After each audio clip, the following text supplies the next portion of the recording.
Di sebuah desa tinggal seorang kakek yang mempunyai cucu cantik rupawan yang bernama Nunu. Kedua orang tuanya meninggal saat ia berusia 10 tahun. Dia dan kakeknya mempunyai keterbatasan perekonomian. Namun Nunu dan kakek adalah seorang yang baik dan mau berusaha untuk menghadapi keadaan. Impian dong, set mau tertelang bulan balik baik. Harap apa teh? Urip di wong baik. Bakal anak apa-apa cerita ya nak ya. Masih silam terlihat seorang gadis tak kalah cantik. Ia merupakan anak orang terkaya. Ayahnya seorang pengacara. Temanku punya HP baru, masa aku HP lama, malu dong pak. Baru sebulan sudah minta HP baru. Urusin sekolah gimana sih, Gi? Pokoknya harus HP baru, sekolah urusan gampang, tinggal bilang mama saja suruh bayar guru, kasih nilai bagus kan beres. Anggi pun pergi menemui ibunya. Coba kalau aku beli mobil baru, rumah baru, semuanya baru, pasti enak hidupku. Benar Tuna, aku setuju, tapi kenapa? Aku mau nilaiku beres di sekolah. Gimana mau beres? Kamu kan biasanya main game terus, Nggih. Ibu Anggi pun meninggalkan ruangan. Pokoknya harus itu caranya cucu.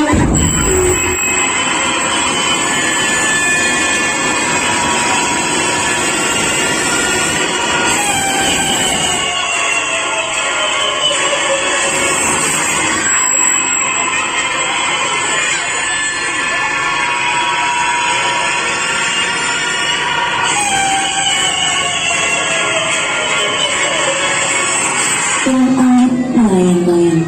Ia berpikir bagaimana caranya agar sekolahnya mendapatkan nilai bagus dengan cara yang wajib. Sementara itu, hari sudah mulai sore. Semua warga desa berbondong-bondong ke masjid untuk menunaikan ibadah sholat maghrib.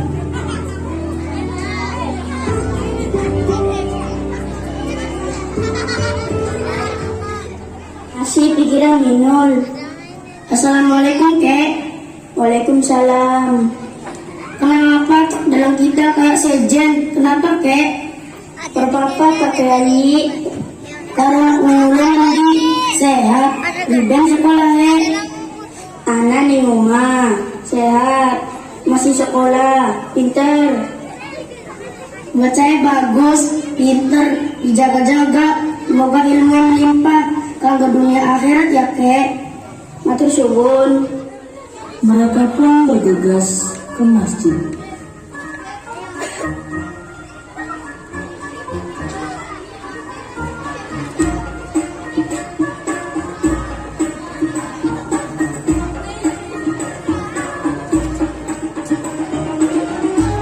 Langit yang cerah menyambut pagi ini. Suasana hiruk pikuk tidak menjadi keherangan bagi desa Menanjung. Semua berbondong-bondong melakukan kegiatannya masing-masing.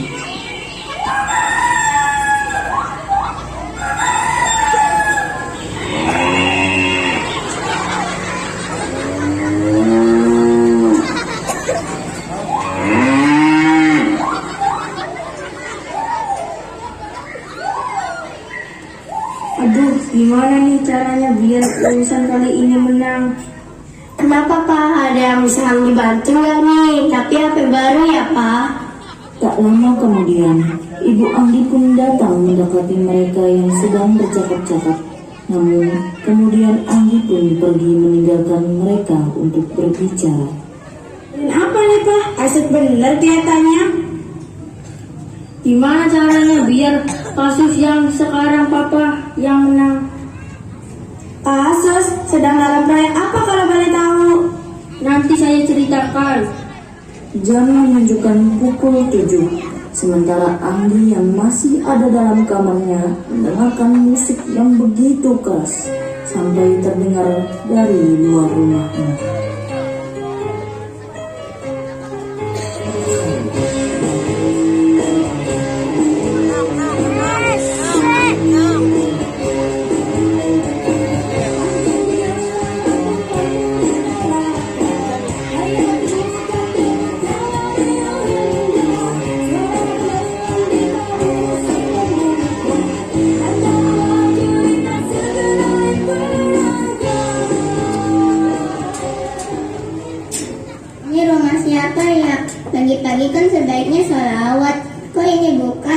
Waras lagi, astagfirullahaladzim.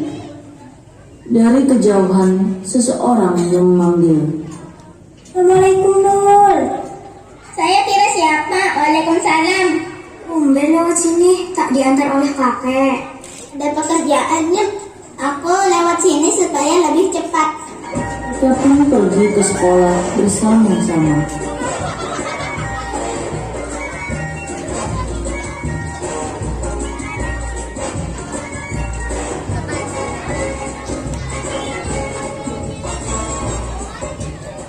Waktu menunjukkan duhur telah tiba. Kiai pun mencari kakek yang tidak datang menunaikan ibadah sholat duhur di masjid. Ia pun langsung bergegas ke rumah kakek sambil ditemani Pak Jeno. Mau kemana Pak Kiai? Ini kakek kemana? Kok sholat duhur tidak ada? Biasanya ia ada sholat paling depan. Apakah beliau menitipkan pesan? Tidak ada Kiai. Saya dari tadi di masjid. Tidak ada yang datang siapapun. Baiklah Pak Jenat, saya mau ke rumah kakek terlebih dahulu. Mari saya temani Kiai. Mereka pun pergi menuju rumah kakek. Namun di tengah perjalanan, mereka bertemu dengan pembantu keluarga Papa Anggi. Ia bernama Binarsi. Kiai tunggu. Kenapa Mbok? Kok sampai buru-buru begitu? Ada apa? Ucapkan salam terlebih dahulu kan enak. Assalamualaikum Mbok. Kan lewat tentu. Mbok nih gimana sih? Ucapkan salam dulu Mbok. Ya assalamualaikum Pak Kiai. Hahaha. Sebaiknya kita cari tempat duduk terlebih dahulu. Mari. Mereka pun berjalan bersama-sama untuk mencari tempat duduk. Ada apa Mbak? Ada yang bisa saya bantu? Apakah hafalannya masih kurang? Atau huruf hijaiyahnya masih belum hafal? Pak Kiai bisa aja, udah bisa Pak Kiai. Coba Mbak. A, ba, da, sa. Coba Mbak.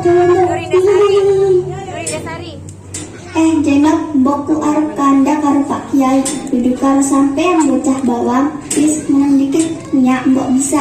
A, ba, ta, sa, jim. Sudah. Ada apa Mbok? Tapi itu bukan jim ya Mbok, tapi ja. Mangga apa yang ingin dibicarakan? Iya benar Pak Kiai. Kita mau ke rumah kakek. Mereka pun akhirnya bicara panjang lebar mengenai kakek. Entah apa yang mereka bicarakan. Yang jelas kelihatannya cukup serius dalam obrolan sampai membuat Binarsi terburu-buru datang ke Pak Kiai. Biarlah itu menjadi obrolan antara mereka. Di sisi lain, matahari yang terik menyambar pori-pori hampir sama dengan suasana hati Anggi. Amarahnya membakar hati dan pikirannya. Tarik aja Nggi jilbabnya. Kamu kunci dalam kamar mandi. Atau kalau laki-laki yang ngomongin soal bapak kamu, laporkan aja sama bapakmu. Iya benar, tarik aja tarik. Masa iya dia ngatain bapakmu pengacara bodoh? Ayo Nggi, ayo. Siapa yang berani bicara begitu soal bapakku? Kalau kamu ketemu orangnya, tarik dia, hajar Nggi, jangan kasih ampun. Siapa orangnya ya? Awas aja biar aku remes-remes tuh mukanya, biar pada tahu rasa hingga bapakku. Bel lonceng tanda pulang pun berbunyi. Hati Anggi masih terasa panas. Ia pun ingin mengetahui siapa orang yang bicara tentang ayahnya.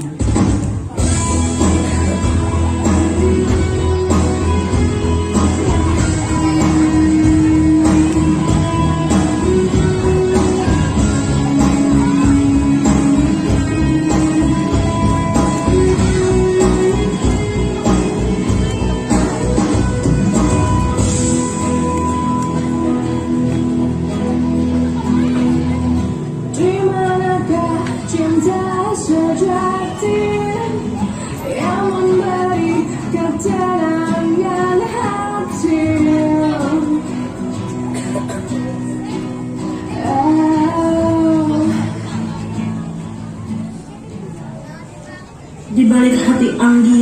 kisah Minul yang pulang sekolah dengan hati sumringah pun ia menanyakan di mana kakeknya. Ia mencari seisi rumah namun tidak ada. Ia mencari kebingungan ke sana kemari namun tidak ada. Namun ia tahu hati dan pikirannya tidak menentu. Maka ia berlari pada yang kuasa, yang maha jagat raya. Allahu Akbar.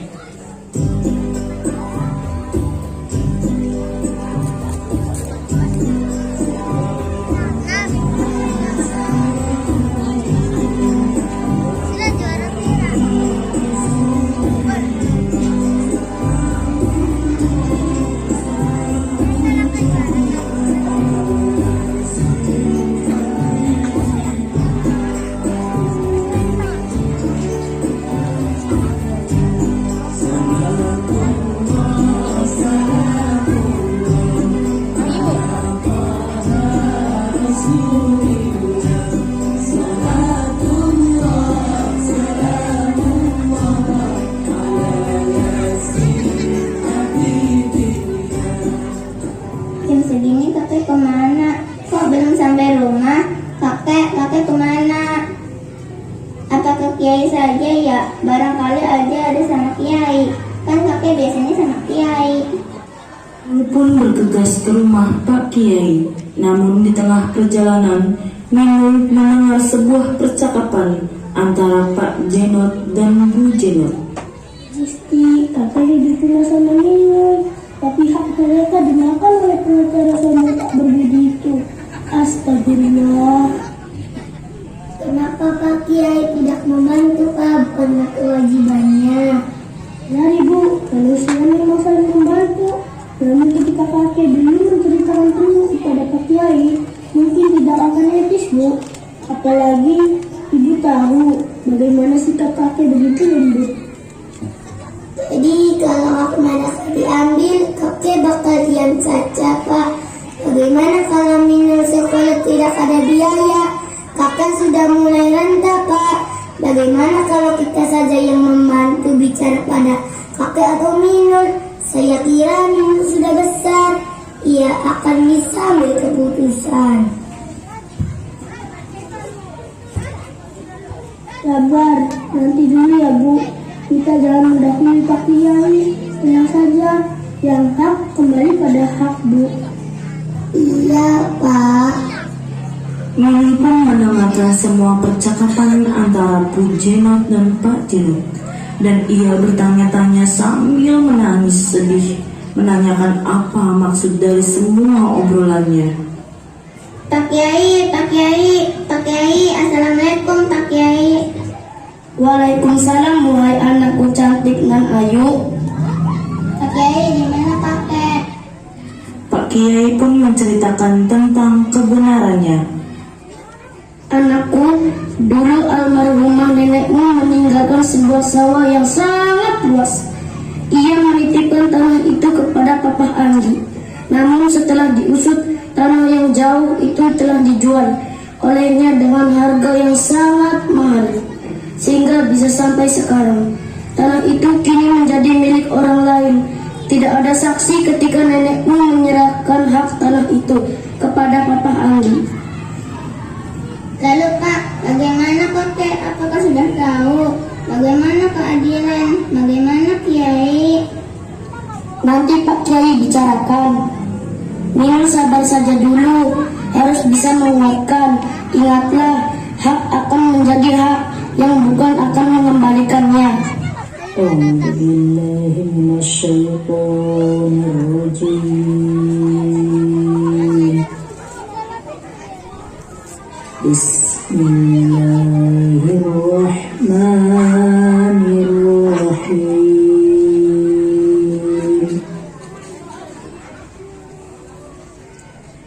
Ya ayyuhalladzina amanu la ta'kulu amwalakum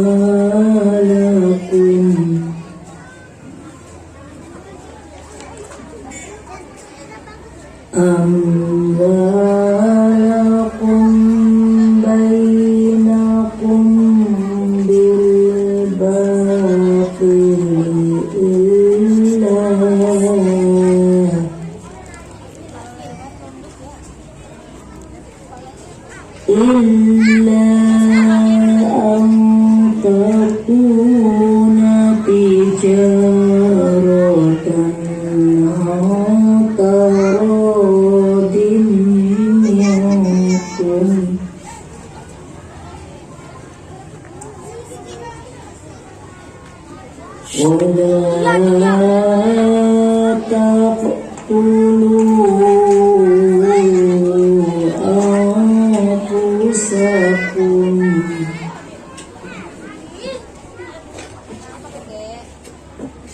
ولا تقتلوا أنفسكم إن الله كان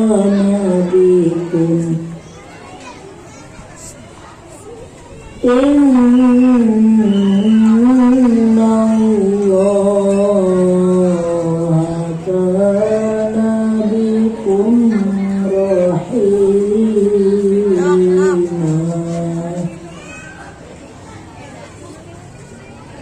Sadaqallahul Azim.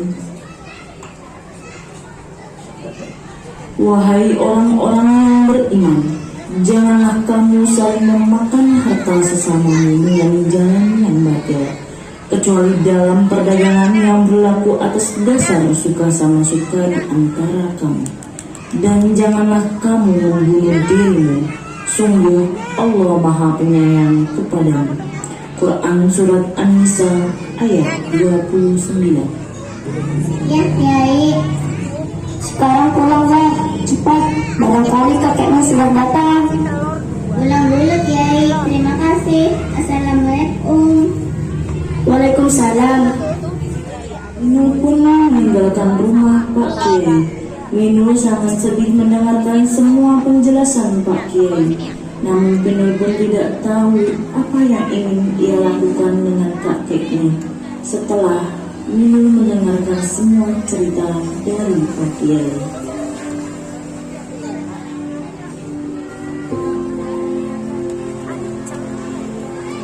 Sesampainya di rumah masih tidak ada kakeknya. Ia pun langsung bergegas menunaikan ibadah sholat.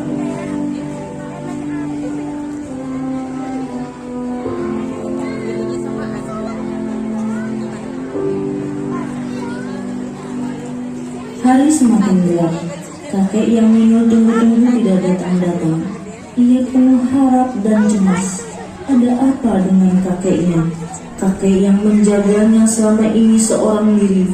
Namun, di balik kesedihan Minul, di sisi lain terlihat seorang ibu-ibu sedang mengobrol asik. Menurut beli jam, uang Sugi dari pengacara ikut, ternyata duduk Sugi, karena kaya bener. Bis aja beli bener ngomongnya engkau kita sih di penjara. Kan beli etis jangan lamun kita-kitaan sing mancing jeruji besi. Semene ayune, semene seksine, iya kan? Engkau kita sih ngomong. Ngomong priben sampeanku. Rakakan ya. Kita pengen ngomong kian di tes 1 1 2 2 3 3. Aduh, ajenjang keburu pengipisan. Arep ngomong apa sampeanku? Ya tes sedikit beli jam. Wah priben sampean. Rakakan ya. Pengumuman anak uang makai dasi tapi hati lebih bersih. Ngaku Sugi makanya sana sini maka balik ke mobil Mercy. Tahu-tahunya bakalan ke Sugi. Si bener nih, wis aja engkau kita sih di penjara. Anak laki mangan karo sapa lama laka kita. Bisa-bisa kalau ada seorang sebaya. Hahaha. Malam semakin larut. Tanda-tanda Minul mengantuk pun telah tiba. Banyak hal di sisi lain yang tidak bisa kita ketahui. Mereka pun pergi ke rumahnya masing-masing tanpa lupa menutup pintu. Hujan deras pun turun. Ketukan suara pintu terdengar nyaring.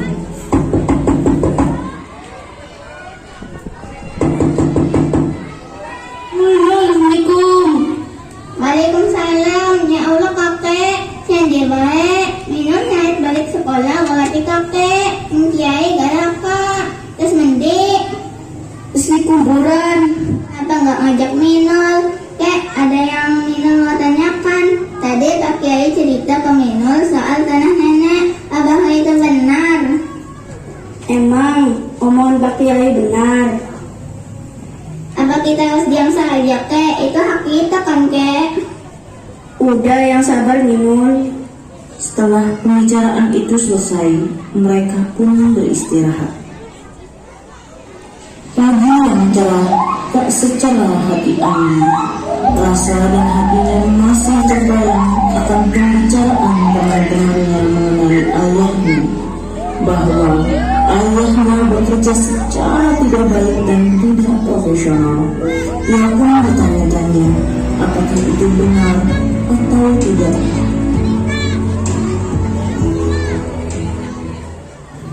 Siapa yang membuat semua topik murahan itu? Sementara Andi yang merasa kesal. Di ruang lain terlihat papa Andi dan ibu Andi sedang menikmati sarapan yang pahit. Sudahlah, kita akui saja Pak, supaya kita diringankan. Kita kembalikan saja harta milik Kakak Sugi. Ibu pun takut. Takut kenapa? Kakak Sugi tidak punya bukti yang kuat, Bu. Kalau Andi tahu bagaimana Pak, semua akan terungkap mesti kita tutupi. Kenapa Bapak tidak cerita dari dulu? Tak sengaja, Andi pun mendengarkan semua percakapan orang tuanya. Apa? Jadi semua benar.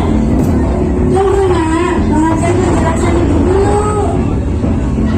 Cukup, ternyata semua benar. Aku begini karena didikan papa memajakanku. Aku kira semua omongan teman aku nggak benar. Ternyata semua benar. Andi pun mendengarkan mereka. Ia merasa kecewa dengan sikap orang tuanya, sedangkan ibunya menangis terseduh-seduh dan papahnya tiba-tiba mengalami sesak dada. Bangun Pak, ayo Pak, Andi.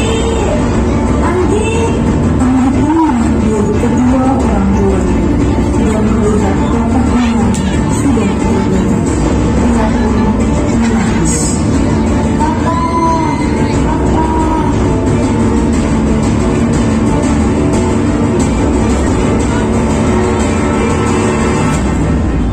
Tiba-tiba datanglah Kiai, Minul, kakek secara bersamaan. Tolong Pak Kiai, tolong Pak, tolong Kek. Kenapa Bu? Kenapa Bu? Gak tahu Pak, tiba-tiba sesak nafas terus jatuh. Ayo kita bawa ke rumah sakit. Tolong telepon ambulan. Iya Pak Kiai, iya Pak. Pak Kiai, Kakek Sugi. Minul. Ya Pak, kami di sini. Maaf. Papa. Innalillahi wa inna ilaihi raji'un. Ikhlaskan ya Bu. Gi, Bapak sudah dipanggil Allah. Ya sabar, ikhlas. Papa Andi pun telah tiada, meninggalkan semuanya. Anak, istrinya, kekayaan, jabatan, bahkan meninggalkan yang mungkin tidak akan hilang sepanjang masa dalam sebuah kehidupan yang fana. Ya, cerita.